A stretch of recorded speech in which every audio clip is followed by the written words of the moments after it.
that's another very important dimension in research, that these living traditions of Hebrew pronunciation, which have after the gathering of the diaspora from the various parts of the Jewish world, they've now become quite endangered. But the point about the Tiberian tradition is it became extinct already in the 10th century. So unfortunately, there are no living traditions. So this is why you have to go back to these medieval sources. But I mean, luckily we can do this now to a great extent.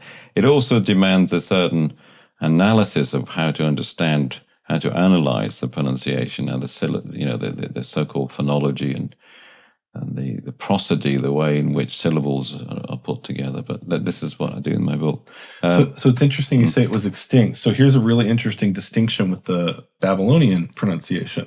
So what Morag did, for example, is he went to the Yemenite Jews and the Yemenite treatises, and he had a very good access to what at least we believe is the Babylonian pronunciation, because it was still being used in the 20th century by Yemenite Jews. But you're saying already in the 10th and certainly the 11th century, virtually nobody was pronouncing Tiberian Hebrew the way it was written.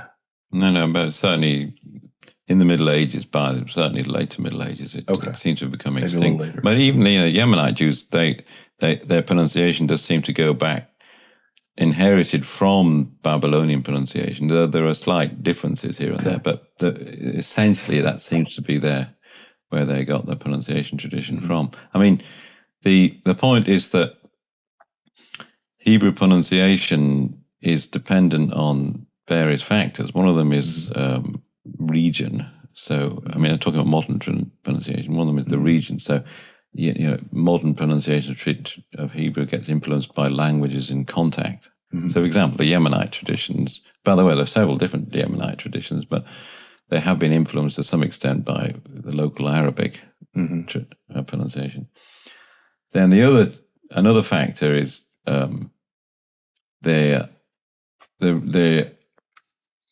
kind of network of scholars, networking, because region is, of course, one thing, but the point about the Yemenites is they had close networks with the Babylonian academies in the Middle Ages, and therefore they were almost certainly taught. I mean, some of these oral traditions of reading, they were taught in the Babylonian academies, and and so this sort of relationship between teacher and pupil can actually, if you like, transcend a sort of geographical location. So, an interesting example of that, actually, in the modern world, is the pronunciation of the Jews of Cochin in southern India, who, when I heard their pronunciation some years ago, I heard them pronouncing the Ains and Hets like Arabic, and I thought, how has this happened? I mean, because in their location in southern India, where they've been for many centuries, their contact language is Malayalam, which is a local Indian language, but it has no Ains and Hets, or no pharyngals like in Arabic there at all. But then I learned that the reason they have these Ains and Hets is because of they developed in relatively recent times a tradition of Yemenite Jews traveling to India who settled there, and often they were the teachers, and they would teach the children to pronounce Hebrew. That makes a lot of sense, because the Cambridge University Library has a Indian Torah scroll, which this man named Buchanan brought back from India in the early 1800s and donated it to the library.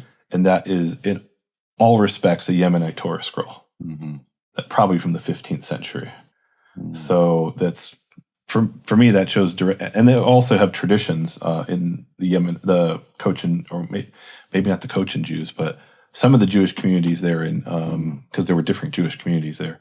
The non-Baghdadi Jews, who aren't the indigenous ones, have a tradition that they came from Yemen. Right? There's like 3 communities there. So, so that's interesting. This is amazing, fascinating stuff.